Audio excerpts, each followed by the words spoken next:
कांवड़ यात्रा के फैसले पर सरकार की सहयोगी आरएलडी को भी ऐतराज है। आरएलडी प्रवक्ता अनिल दुबे का बयान सामने आया इस फैसले के बाद। उन्होंने कहा, दुकानों पर नाम लिखने का आदेश गलत है। दुकानों पर जाति धर्म की बात लिखना सरासर गलत है। फैसले की समीक्षा की जानी चाहिए और इसे वापस लिया जाना चाहिए।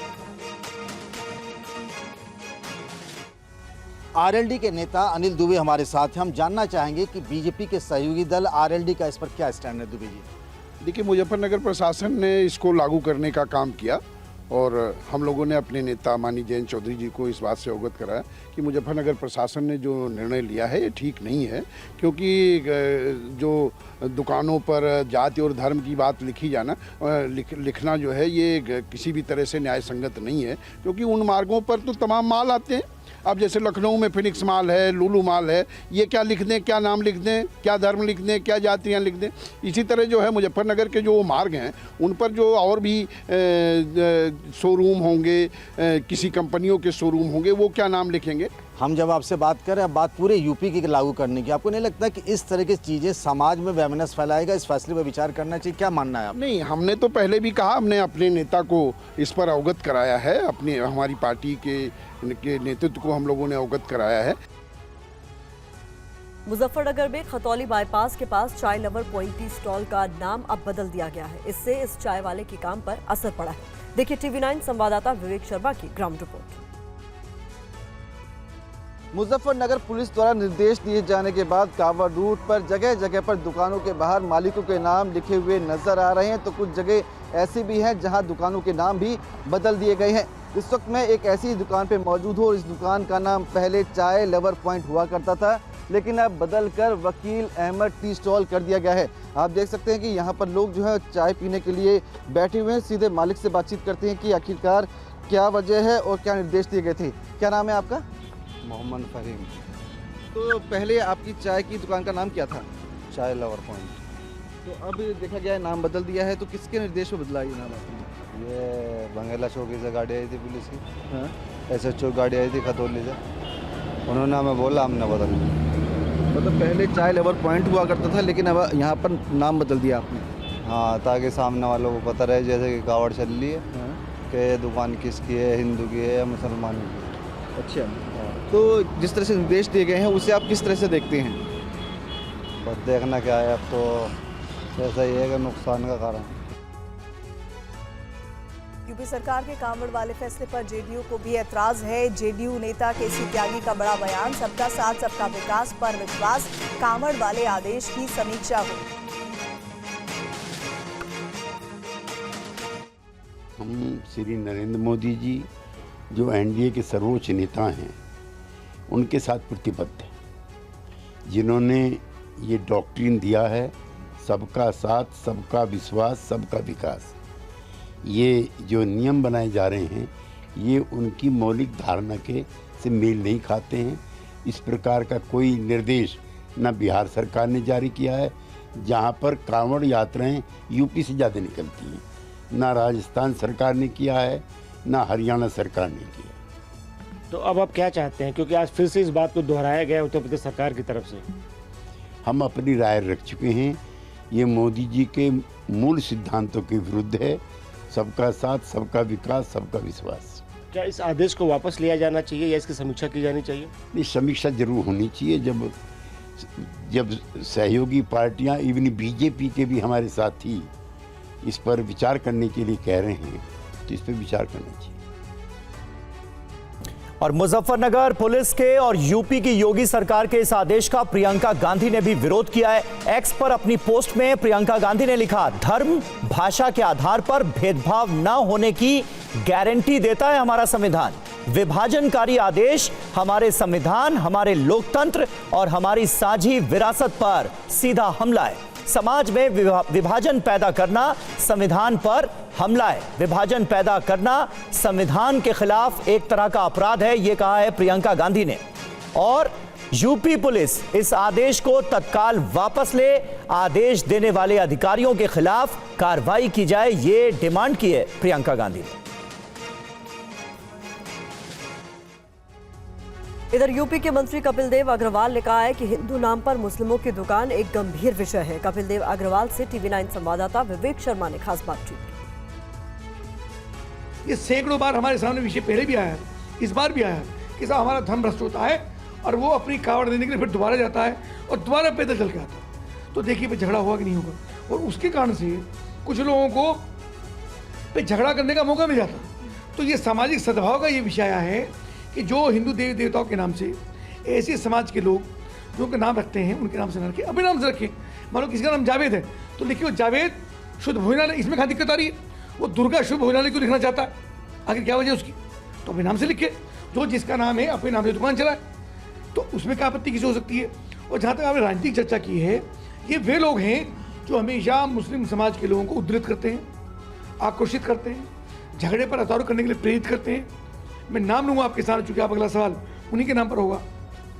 ओवैसी जी वो टिप्पणी करते हैं, कभी उन्होंने राष्ट्रभक्तियों को बयान दिया है, कभी भारत माता की जय उन्होंने बोली है, कभी देश के लिए उन्होंने बात की है। वो हमेशा मुस्लिम समाज के लोगों को, युवाओं को ऐसी भाषा उनके सामने बोलते हैं ताकि उद्धृत हों, नाराज हों, आक्रोशित हों और समाज में वैमनस्य पैदा हो। जयपुर में मीट की दुकानों पर हलाल या झटका लिखना जरूरी होगा। ग्रेटर नगर निगम के महापौर सौम्या गुर्जर ने इसका आदेश जारी किया है।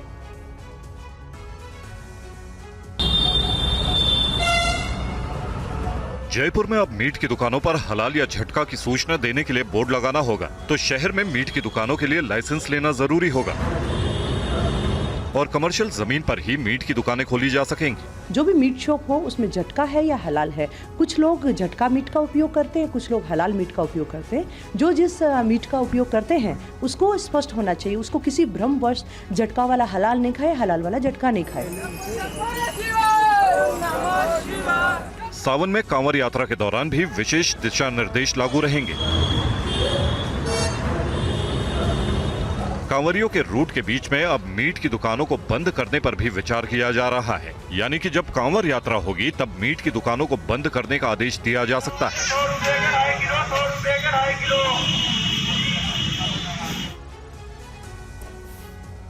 और मध्य प्रदेश में गुरु पूर्णिमा को लेकर सियासी घमासान मचा है। गुरु पूर्णिमा को लेकर मुख्यमंत्री मोहन यादव के फैसले का विरोध हो रहा है। देखिए पूरी खबर। मध्य प्रदेश के स्कूल में अब गुरु पूर्णिमा पर छात्र स्कूलों में सरस्वती वंदन करेंगे। मोहन यादव सरकार के इस फैसले पर विरोधी सवाल उठा रहे हैं। ऐसे में समझ लीजिए मध्य प्रदेश में गुरु पूर्णिमा पर सियासत क्यों गरमाई है और सरकार का आदेश क्या है। मोहन यादव सरकार ने फैसला किया है कि सरकारी और निजी स्कूलों में गुरु पूर्णिमा पर्व मनाएं। स्कूलों में सरस्वती वंदना के साथ गुरु वंदना और दीप प्रज्वलन होगा, तो गुरु शिष्य संस्कृति पर प्रकाश और निबंध लेखन भी होगा। तो विरोधियों के सवालों पर बीजेपी ने कहा कि सभी अच्छी बातों का विरोध करना कांग्रेस की आदत बन गई है। गुरु पूर्णिमा को लेकर हम आदेश निकाल रहे हैं तो कांग्रेस का जो हमेशा का तुष्टिकरण के कारण चालू हो गई, एक धर्म विशेष को लेकर चालू हो गई कि धार्मिक भावना आहत होगी। अरे सूर्य नमस्कार का विरोध आप करो, राष्ट्रगान का विरोध आप करो, वंदे मातरम का विरोध आप करो, हिजाब और उसका ड्रेस कोड का विरोध आप करो। हर अच्छे काम का विरोध करना कांग्रेस की आदत हो चली। अब गुरु पूर्णिमा जैसे जो संस्कृति के महत्व बताता हमारा पर्व है, जो गुरु शिष्य की परंपरा को स्थापित करने वाला पर्व है, अब उसका भी कांग्रेस विरोध करे। अब तुष्टिकरण के चलते कांग्रेस कहाँ तक जाएगी, पूरी तो डूब चुकी, लेकिन ऐसा लग रहा है कि खत्म होगी मानेगी। दिल्ली के जामिया मिलिया इस्लामिया यूनिवर्सिटी के एक प्रोफेसर और कुछ अन्य वरिष्ठ कर्मचारियों पर गंभीर आरोप लगे हैं।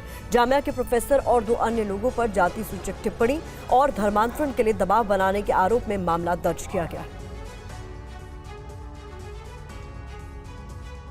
देश के बेहद प्रतिष्ठित माने जाने वाले जामिया मिलिया इस्लामिया यूनिवर्सिटी के प्रोफेसर समेत 3 लोगों पर गंभीर आरोप लगने के बाद ये केंद्रीय विश्वविद्यालय सवालों के घेरे में आ गया है। यूनिवर्सिटी के एक प्रोफेसर और 2 अन्य कर्मचारियों पर विश्वविद्यालय के एक कर्मचारी ने धर्मांतरण के लिए दबाव बनाने का आरोप लगाया। शिकायतकर्ता कर्मचारी ने अपने आरोपों में कहा उसके खिलाफ जाति सूचक शब्दों का प्रयोग किया गया, उसके बाद उस पर धर्मांतरण के लिए दबाव बनाया गया। उसने ये भी बताया कि अगर वो कलमा पढ़ लेगा तो सब कुछ ठीक हो जाएगा। शिकायतकर्ता कर्मचारी ने जामिया यूनिवर्सिटी में अपर डिवीजन क्लर्क ज्वाइन किया था। उसकी शिकायत के बाद यूनिवर्सिटी के प्रोफेसर समेत 3 लोगों पर दिल्ली के जामिया नगर थाने में केस दर्ज किया गया है। इस आरोप पर यूनिवर्सिटी प्रशासन ने सफाई देते हुए अपना पक्ष रखा। प्रशासन ने शिकायतकर्ता के आरोपों को निराधार और झूठा बताया। यूनिवर्सिटी प्रशासन ने कहा कि शिकायतकर्ता यूनिवर्सिटी के काम में बाधा डाल रहा है और उसने यूनिवर्सिटी और वर्तमान प्रशासन को अस्थिर करने की कोशिश की है। अपने बयानों से अक्सर विवादों में रहने वाले मौलाना तौकीर रजा एक बार फिर बैकफुट पर आ गए हैं। हिंदू संगठनों के विरोध के बाद तौकीर रजा ने सामूहिक निकाह के कार्यक्रम को रद्द कर दिया। प्रशासन की सख्ती के बाद बरेली के मौलाना तौकीर रजा को अपना फैसला वापस लेना पड़ा।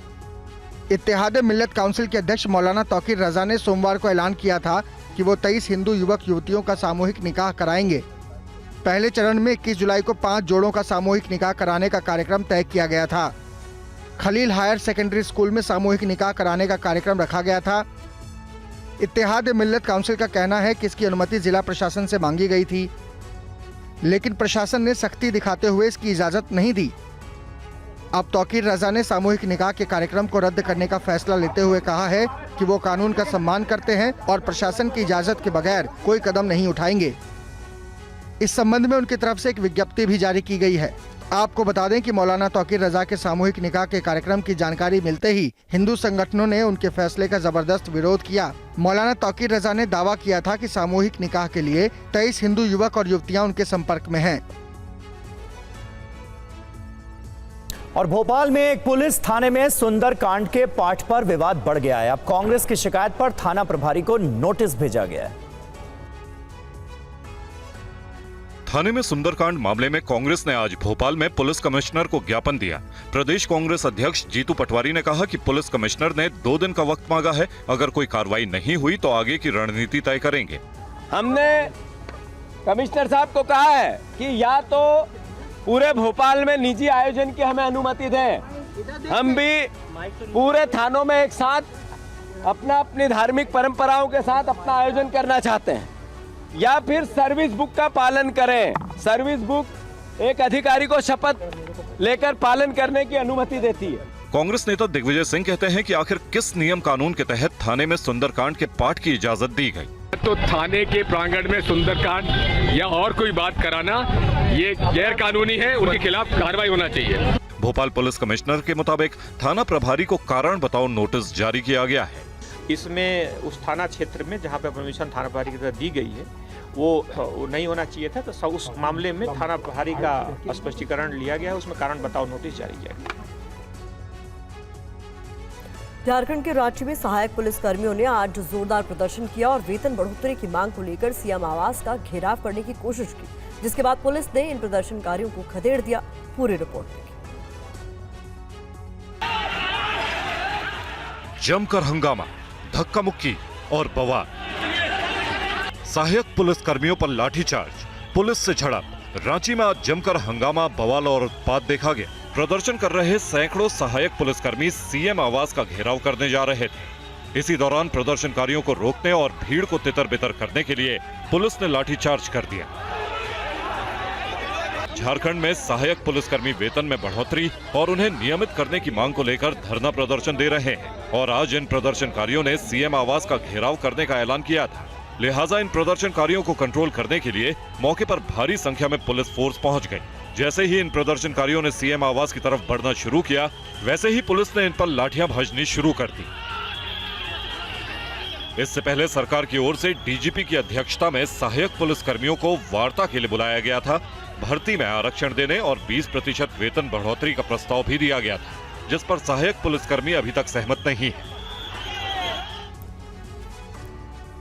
ट्रेनी आईएएस पूजा खेड़कर पर यूपीएससी ने बड़ी कार्रवाई की है। उनके खिलाफ एफआईआर दर्ज की गई है। यूपीएससी ने ट्रेनी आईएएस पूजा खेड़कर के खिलाफ एक्शन लिया है। पूजा के खिलाफ एफआईआर का निर्देश दिया गया है, तो उस पर पहचान बदलने का आरोप भी है। पूजा खेड़कर ने माता पिता का भी नाम बदला था ताकि ज्यादा बार परीक्षा दे सके। पूजा ने फर्जी पहचान बताकर परीक्षा दी थी। बताया जा रहा है कि परीक्षा की तय सीमा से ज्यादा मौके उसे मिले। इसके लिए मोबाइल नंबर और ईमेल भी बदला था, यानी परीक्षा में ज्यादा मौके लेने के लिए फर्जीवाड़ा किया गया था। अब पूजा के भविष्य में परीक्षा देने पर भी रोक लग गई है और नौकरी जाने का भी खतरा मंडरा रहा है। विवादित ट्रेनी आईएएस पूजा खेड़कर की मां मनोरमा खेड़कर जमीन विवाद मामले में 20 जुलाई तक पुलिस हिरासत में है। मनोरमा को रायगढ़ के उस लॉज से गिरफ्तार किया गया था जहां उन्होंने अपना नाम बदलकर कमरा लिया था और ड्राइवर को अपना बेटा बताया था। मनोरमा ने जिस पिस्टल के जरिए लोगों को धमकाया था, पुलिस अब उसे तलाश रही है। पुलिस को उनकी लैंड क्रूजर कार की भी तलाश है। उनके वकील ने दावा किया है कि पिस्टल लाइसेंसी थी और मनोरमा पर जो आरोप लगे हैं वो बेल के लायक है। और आज दुनिया भर में माइक्रोसॉफ्ट की सर्विस ठप हो गई, जिसके चलते दुनिया के कई देशों में लोगों को परेशानियों का सामना करना पड़ा। 1000 से ज्यादा फ्लाइट्स कैंसिल हो गईं। वहीं बैंक, स्टॉक मार्केट सहित कई सेवाओं पर इसका असर देखा जा रहा है। आज दोपहर में माइक्रोसॉफ्ट के सर्वर में खराबी आने से कई घंटों तक हाहाकार मचा रहा। सर्वे में खराबी का असर दुनिया के कई देशों में एयरपोर्ट के साथ साथ कई अहम जगहों पर देखा गया। माइक्रोसॉफ्ट सर्वर आउटेज का असर बैंक, अस्पताल, न्यूज चैनल्स, शेयर मार्केट और सुपरमार्केट सहित लगभग सभी जरूरी सेवाओं पर पड़ा, जिसके चलते लोगों को काफी परेशानियों का सामना करना पड़ा। दुनिया के कई देशों में माइक्रोसॉफ्ट सर्वर में आई समस्या की वजह से दुनिया भर में सबसे ज्यादा विमान सेवाएं प्रभावित हुई, जिसके चलते कई देशों में विमान उड़ान नहीं भर पाए। भारत में भी कई एयरपोर्ट्स पर सर्वर में आई खराबी का असर देखा गया। दुनिया भर में विंडोज पर काम करने वाले सिस्टम को भी भारी दिक्कतों का सामना करना पड़ा। हंगामा बढ़ने पर दुनिया भर के सॉफ्टवेयर इंजीनियर और साइबर विशेषज्ञ जल्द से जल्द समस्या का समाधान खोजने के प्रयास में जुट गए। माइक्रोसॉफ्ट ने कहा है कि वो इस पूरे मामले की जांच करेंगे और जिन उपयोगकर्ताओं को सर्वर में खराबी की वजह से परेशानियों का सामना करना पड़ा, उनसे हम खेद व्यक्त करते हैं। दुनिया भर में कहां-कहां और कितना असर माइक्रोसॉफ्ट के सर्वर में आई गड़बड़ी का पड़ा, इस रिपोर्ट में जानिए। माइक्रोसॉफ्ट के सर्वर में खराबी आते ही दुनिया भर में हाहाकार मच गया। कंप्यूटर, लैपटॉप की स्क्रीन नीली पड़ गई, ऑफिसों में काम ठप हो गया, उड़ानें ठप हो गई, रेल के पहिए जाम हो गए, टीवी चैनलों से लेकर रेडियो का लाइव प्रसारण भी रुक गया। बताया जा रहा है कि अकेले अमेरिका में 9/11 सेवाएं ठप हो गई। दुनिया के जिन देशों में अलग अलग सेवाएं प्रभावित हुई, वो हम आपको बताते हैं। इजराइल में सेंट्रल बैंक ठप हो गया, लंदन में स्टॉक एक्सचेंज का काम बंद हो गया, डेनमार्क में फायर सिस्टम प्रभावित हुआ, ब्रिटेन में रेल सर्विस और अस्पताल सेवा ठप हो गई, अमेरिका में सुपरमार्केट के अलावा इमरजेंसी नंबरों पर असर पड़ा, जर्मनी में बैंकिंग सेवा पर असर पड़ा, ऑस्ट्रेलिया में एबीसी न्यूज चैनल बंद हो गया, ब्रिटेन में भी स्काई न्यूज चैनल बंद हो गया, दक्षिण अफ्रीका में भी बैंकिंग सेवा प्रभावित हुई। इसके अलावा हांगकांग एयरपोर्ट पर वेब चेक इन में दिक्कतें आईं। स्पेन में भी विमान सेवाओं पर असर पड़ा। वहीं माइक्रोसॉफ्ट के सर्वर में खराबी आते ही ऑस्ट्रेलिया की सरकार को आपात बैठक बुलानी पड़ी। तेलंगाना में कुछ इलाकों में बाढ़ के हालात हैं। भारी बारिश के बाद हालात ये हो गए हैं कि बांध से पानी छोड़ना भारी पड़ गया।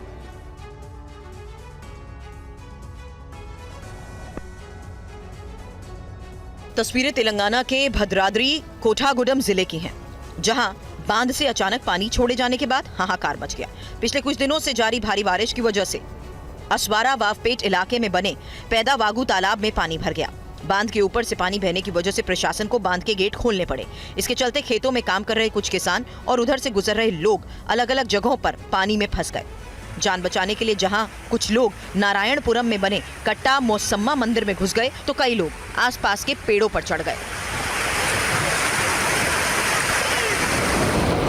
अचानक आई इस मुसीबत के चलते चीख पुकार मच गई। फंसे लोगों ने अपनी जान बचाने की गुहार लगाई। खबर मिलते ही राज्य सरकार हरकत में आई। एनडीआरएफ और एसडीआरएफ की टीम को घटनास्थल पर भेजा गया। एनडीआरएफ की टीमों ने 2 हेलीकॉप्टर के जरिए रेस्क्यू ऑपरेशन चलाया और फंसे हुए लोगों को सुरक्षित निकाला। मामले को लेकर मुख्यमंत्री ने अधिकारियों को आदेश दिया कि किसी भी जान का नुकसान नहीं होना चाहिए।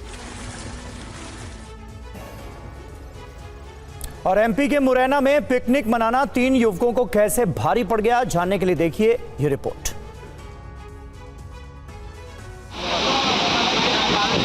मध्य प्रदेश के मुरैना पिकनिक मनाने गए 3 दोस्तों की जान उस वक्त आफत में फंस गई जब वो टिकटौली धूमदार के झरने में नहा रहे थे। अचानक झरने का जलस्तर बढ़ गया। तीनों युवक जब तक कुछ समझ पाते तब तक उनके चारों ओर तेज बहाव में पानी इकट्ठा होने लगा और जान बचाने के लिए तीनों एक बड़े पत्थर पर चढ़ गए। जानकारी मिलते ही पुलिस और आपदा प्रबंधन के सदस्य मौके पर पहुंचे। एक छोर से दूसरे छोर तक रस्सी बांधी गई। मदद से रेस्क्यू कर्मी तेज बहाव के पानी के बीच भी गुजरे और पत्थर तक पहुंच पाए। तीनों युवक जहां पर फंसे हुए थे वहीं से एक एक करके तीनों को सुरक्षित बाहर निकालने की कोशिशें शुरू हुई। पहाड़गढ़ के जंगलों में तेज बारिश की वजह से अचानक से टिकटौली धूमदार झरने का जलस्तर बढ़ गया। स्थानीय लोगों का कहना है कि हर बारिश में ये झरना शुरू हो जाता है, जिसके बाद हजारों की संख्या में सैलानी यहाँ घूमने आते हैं।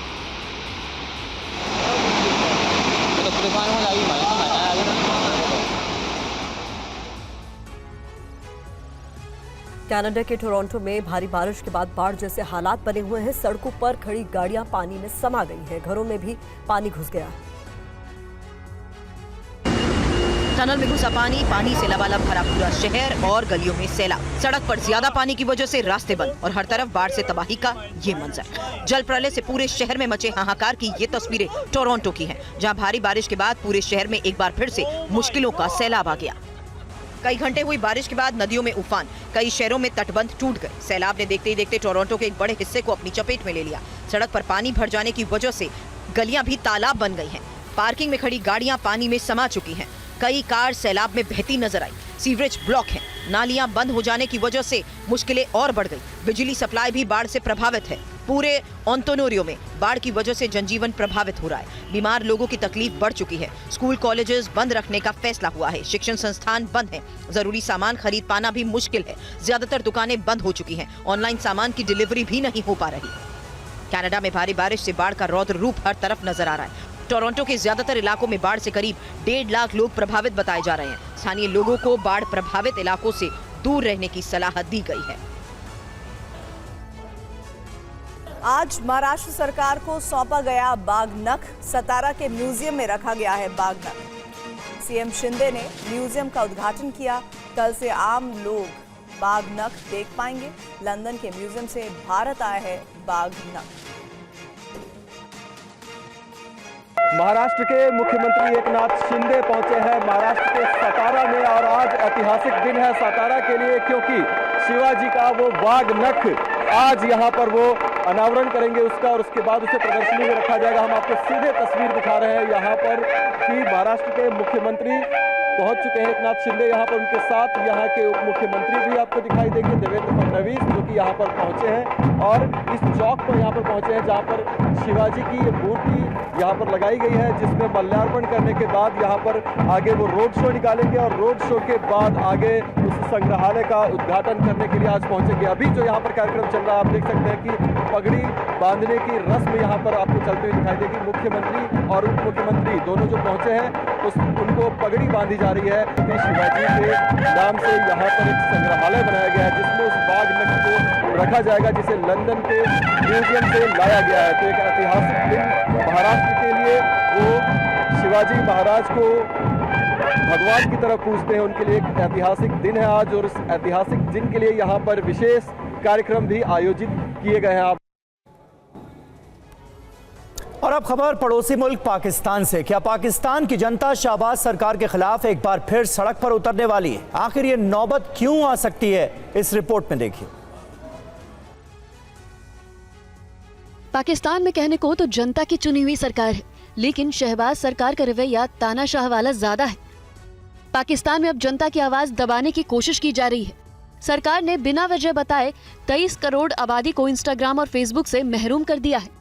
शहबाज सरकार ने बुधवार से सोशल मीडिया के 2 प्लेटफॉर्म पर पाबंदी लगा दी है। टेलीकॉम कंपनी नयाटेल ने जानकारी दी है कि पिछले 2 दिन से पाकिस्तान में फेसबुक और इंस्टाग्राम सेवाएं बाधित हैं। ये रोक क्यों लगी है और ये बैन कब तक हटेगा, इसकी जानकारी नहीं दी गई है। अब पाकिस्तान के दूरसंचार प्राधिकरण के जवाब का इंतजार है। पाकिस्तान में पिछले 6 महीने से एक्स पर पाबंदी लगी हुई है और अब लोगों को व्हाट्सएप चलाने में भी दिक्कतें आ रही हैं। सोशल मीडिया प्लेटफॉर्म पर लगे इस बैन को पाकिस्तान के मौजूदा सियासी हालात से जोड़कर देखा जा रहा है, जहां शहबाज सरकार की न्यायपालिका और पूर्व पीएम इमरान खान से तनातनी चल रही है और पाकिस्तानी सेना के बीच खींचातान मची है, जिसमें जनता भी पिस रही है और उनसे अब अभिव्यक्ति की आजादी भी छीनी जा रही है। और इस बीच बड़ी खबर आ रही है वॉर जोन से, जहां आईटीएफ के एयर स्ट्राइक वहां पहुंचा TV9। लेबनान के मस्जिद सलाम जुमेमा में TV9 की टीम। मस्जिद सलाम में ही कल ढेर हुआ हिजबुल्लाह का कमांडर। दक्षिणी लेबनान के सबसे खतरनाक वॉर जोन से ये रिपोर्ट आपके साथ।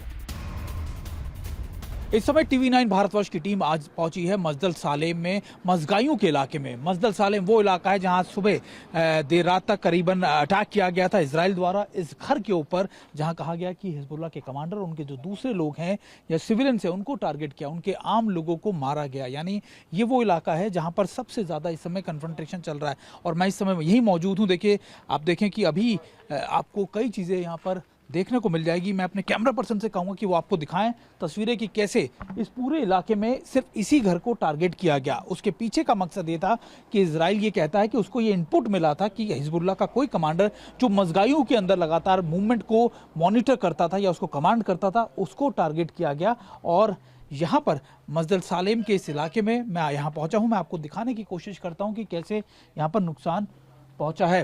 मेरे कैमरा पर्सन अगर आपको लेके चलें, आइए निशांत, आइए आराम से, क्योंकि देखिए ये इमारत अभी भी बहुत ज़्यादा बुरी स्थिति में है और कोशिश करिए, अभी भी ये इमारत जो है बहुत बुरी स्थिति में है। जब ये टारगेट किया गया, देखिए इस तरीके के हालात यहाँ पर इस समय के हैं और ये लोग घर में थे जब यहाँ टारगेट किया। पूरा घर इस तरीके से बर्बाद हो चुका है, किस तरीके की तबाही के निशान आपको यहाँ पर नज़र आ जाएंगे। और देखिए हर तरफ आपको इसी तरीके के निशान नज़र आएंगे। कुछ घंटों पहले यहाँ पर लोग रहा करते थे, कुछ लोगों के मरने की भी बात कही है। करीबन 4 से 5 लोग मारे जाने की बात, इसमें बच्चे भी शामिल हैं।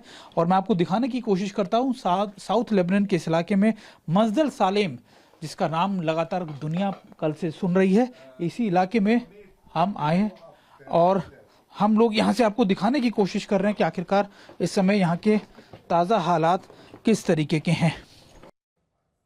वॉरजोन पहुंचने वाला देश का पहला चैनल TV9, जहां इजराइल के हमलों से तबाही, वहां से रिपोर्ट। दक्षिणी लेबनान के जुमे से तबाही की ये तस्वीरें। और हम इस समय मस्जिद इलाके के उस इलाके में हैं जहां पर रात को एयर स्ट्राइक्स की गई थी इजराइल द्वारा। और देखिए मैं आपको दिखा रहा हूं कि अभी यहाँ के ताज़ा हालात क्या हैं। मस्जिद सालेम वो इलाका जो मज़गाइयों डिस्ट्रिक्ट में आता है और यहाँ पर इजराइल की तरफ से स्ट्राइक्स की गई थी। देखिए मैं आपको ये बता सकता हूँ कि गंध आप सुन सकते हैं और यहाँ पर आपको कुछ सोल्जर्स के कपड़े भी देखने को मिलेंगे। हो सकता है उस कमांडर के हों जिसके बारे में कहा जा रहा है कि इजराइल ने कि हमने उस कमांडर को मार गिराया गया है। अली उनका नाम था। और अभी देखिए मैं आपको दिखाने की कोशिश करता हूँ कि अभी समय यहाँ के ताज़ा हालात किस तरीके के हैं। देखिए सारी चीज़ें आपको जस की तस इसी तरीके से मिलेगी। और जो कहा जाता है कि स्ट्राइक्स यहीं से हुई थी, जो आप कह सकते हैं कि शेल वो यहीं से गिरा था, उसके बाद एक्सप्लोड हुआ और उसके बाद ये पूरा घर बर्बाद हो गया। देखिए तस्वीरें मैं आपको दिखा रहा हूँ कि इसका नुकसान 7 वाले घर में भी हुआ। आप देखिए ये 7 वाला घर है जहाँ पर ये नुकसान यहाँ पर भी हुआ। निशान थोड़ा सा बचकर, थोड़ा संभल कर, और क्योंकि पूरा स्ट्रक्चर बहुत नाजुक हो चुका है क्योंकि इतनी ज़्यादा भारी स्ट्राइक्स थी। और मैं आपको बता रहा हूँ कि 4 से 5 लोगों के मारे जाने की बताई जा रही है खबर। और इसमें जो कमांडर था हिजबुल्लाह का, वो भी मारा गया है। देखिए ये पर्दे जो हैं खून से सने हुए हमें दिखा रहे हैं कि किस तरीके के यहाँ पर खून से सने हुए पर्दे हैं। और अभी जो हालात है यहाँ का वो किस तरीके का है ये हमको दिखा रहे हैं। और देखिए ये सिविलियन ब्लड, यस। तो देखिए ये बता रहे हैं कि ये सब सिविलियंस थे जिनको मारा है इजराइल ने। और ये देखिए यहाँ पर वो शेल रॉकेट, ओके, तो रॉकेट यहाँ से गिरा और छेद करता हुआ पूरी बिल्डिंग के अंदर इसने तबाही मचा दी। एक्सप्लोड हुआ, ऊपर से गिरा और उसके बाद पूरा इसने बर्बाद कर दिया। और देखिए ये शख्स जो है हमें दिखा रहे हैं आखिरकार इस समय जिनका घर है कि किस तरीके के उस समय हालात थे, क्योंकि ये उस समय मौजूद नहीं थे, लेकिन बाकी के जितने भी लोग घर में उस समय मौजूद थे सब मारे गए हैं, सबकी मौत हो गई है। और जो कमांडर था उसकी भी मौत हो गई है। और देखिए ये तस्वीरें मैं आप तक दिखा रहा हूँ कि मैं इस समय मस्जिद सालेम में हूँ और ये वो इलाका है जहाँ पर कल बहुत बड़ी स्ट्राइक की गई थी इजराइल द्वारा। और उसकी तस्वीरें मैं आपको दिखा रहा हूँ कि वो तस्वीरें आपको उसकी क्षति, उसका इम्पैक्ट कितना ज़्यादा था कि उसने ना सिर्फ इस घर में बल्कि 7 वाले कई घरों के अंदर भी उसका इम्पैक्ट देखने को मिलता है। इजराइल ने कहा कि उन्होंने कैलकुलेटिव ये मिशन चलाया था और ये इसलिए क्योंकि IDF को ये जानकारी मिली थी कि हिजबुल्लाह का एक बड़ा कमांडर जो मज़गाइयों इलाकों में मूवमेंट करा रहा था, जो उसकी पूरी कमांड की जिम्मेदारी जिसके पास थी, उसके होने की जानकारी इनको मिली थी और उसी के बाद इन एयर स्ट्राइक्स को अंजाम दिया गया। और अभी TV9 भारतवर्ष इकलौता ऐसा चैनल है जो इस समय आपको इस वॉर फ्रंट से, इस इमर्जिंग वॉर फ्रंट से, इस कन्फ्लिक्ट एरिया से रिपोर्ट करके आपको बता रहा है कि आखिरकार इस समय के ताज़ा हालात कैसे हैं, कैसे इस समय यहाँ के हालात हैं और अभी यहाँ पर किस तरीके की सिचुएशन बनी हुई है। तो इस वक्त के सबसे मुश्किल और सबसे खतरनाक वॉर जोन में मौजूद है टीवी9 भारतवर्ष की जांबाज टीम। मजदल सालेम हमले पर टीवी9 का बड़ा खुलासा, GBU-39 और GBU-53 मिसाइल से किया गया है यहां पर अटैक। कमांडर को ढेर करने के लिए GBU-39 से की गई स्ट्राइक। हमले वाली जगह से टीवी9 भारतवर्ष के संवाददाता सुमित चौधरी को मिले सबूत। किस तरीके से इजराइल ने टारगेट किया, किस तरीके से इजराइल को पता लगा, ये भी इंपॉर्टेंट है। इजराइल को इनपुट मिल रहे थे कि जो हिजबुल्लाह के जो बड़े कमांडर है वो मौजूद हैं और उसी के बाद पिन पॉइंटेड लोकेशंस पे टारगेट किए गए। मैं एक खास चीज़ जो मैं अपने दर्शकों को दिखाना चाहता हूँ, ये विंग्स हैं या फिर आप कह सकते हैं शेल्स का जो मिसाइल इस्तेमाल की गई इजराइल के द्वारा, ये है GBU-39। ये वो मिसाइल्स का पार्ट है ख़ासतौर पे जो अक्सर इजराइल इस्तेमाल करता है। 2008 के बाद से ही इजराइल ने इसको कई बार गाज़ा में इस्तेमाल किया और ये इसलिए होता है क्योंकि ये पिन पॉइंटेड लोकेशंस पर टारगेट कर सकता है, यानी पिन पॉइंटेड लोकेशंस पर टारगेट करेगा, आसपास की जगहों पर नुकसान इसका कम होगा। इसका जो इम्पैक्ट होता है वो पर्टिकुलर एक ही एरिया के अंदर होता है, एक ही रेडियस में होता है। इसका इम्पैक्ट बहुत बड़े एरिया के अंदर नहीं होता और इसका इस्तेमाल अक्सर इजराइल इसीलिए करता है ताकि अगर उसको किसी एक पर्टिकुलर घर पर एक जगह पर टारगेट करना हो तो वो उसको कर सकता है। यहाँ पर इस अटैक के जो निशान है, जो वेपन्स इस्तेमाल किए गए हैं, वो आपको मैं दिखा रहा हूँ। ये इस समय वॉर फ्रंट का वो रिपोर्ट्स हैं, वो जानकारी है जो आप तक कोई नहीं पहुंचा रहा होगा। हम सिर्फ टीवी9 आपको जानकारी पहुंचा रहे हैं, बता रहे हैं आखिरकार ये अटैक कैसे किया गया, क्यों किया गया और किस जगह पर किया गया। इस समय हम तीनों सवालों के जवाब दे रहे हैं। इस समय हम खुद मौजूद हैं मजदल सालेम के इस इलाके में और मैं आपको बता रहा हूं कि आखिरकार इस इलाके में जब ये अटैक किए गए तो किस तरीके का माहौल था और किस तरीके के वेपन जो है वो इसराइल की तरफ से इस्तेमाल किए गए। GBU-39 जो मैं आपको बता रहा था कि ये एक वो वेपन है, एक वो मिसाइल है खासतौर पर जिसका इस्तेमाल इसराइल लंबे समय से इसराइल करता है, 2008 से करीबन करता है। और इसका कहते हैं कि इसका जो अगला वर्जन है वो है GBU-59 या 57 और उसका इस्तेमाल होता है मूविंग टारगेट पर अचीव करने। आपने कई बार देखा होगा कि कैसे इसराइल जो है मूविंग टारगेट्स पर भी अटैक करता है, उसका इस्तेमाल भी करता है। वो इसका एडवांस वर्जन है और ये वर्जन जो है इसका इस्तेमाल किया जाता है एक पर्टिकुलर पिन पॉइंटेड लोकेशंस पे जहां पर डिस्ट्रक्शन जो हो वो कुछ मीटर के दायरे में हो और वही इसका इस्तेमाल इस बार भी यानी इसराइल ने इस बार किया है मजदल सालेम के इस इलाके में, जहां पर हिजबुल्लाह कमांडर के छुपे होने की जानकारी इसराइल की फोर्सेस को मिली थी। मैं इस समय मौजूद हूं मजदल सालेम के उस इलाके में जो मजगायू डिस्ट्रिक्ट में पड़ता है। कल रात को यहां पर इसराइल द्वारा एयर स्ट्राइक्स की गई थी और इसका इम्पैक्ट आप देख सकते हैं कि 3 मंजिला इमारत थी जो पूरी तरीके से जमींदोज हो चुकी है, पूरी तरीके से बैठ चुकी है, खत्म हो चुकी है, कोई नामो निशान नहीं है। और आप देखिए यहाँ की तस्वीर आपको देखकर समझ में आ जाएगा कि किस तरीके का इम्पैक्ट इस समय उस एयर स्ट्राइक्स का रहा होगा।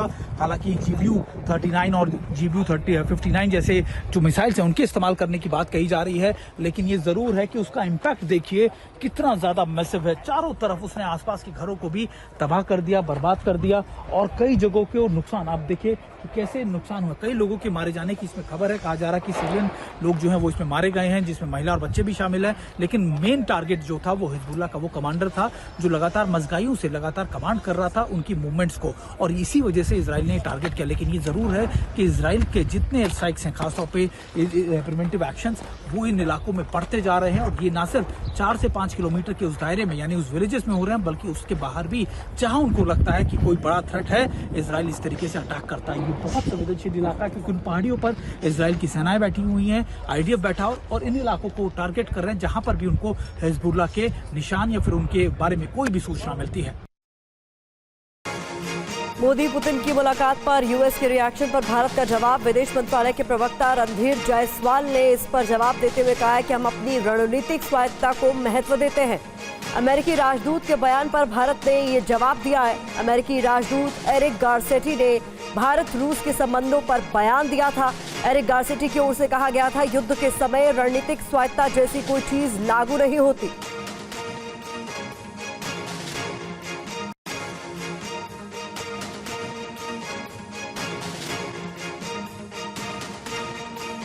India, like many other countries, values its strategic autonomy.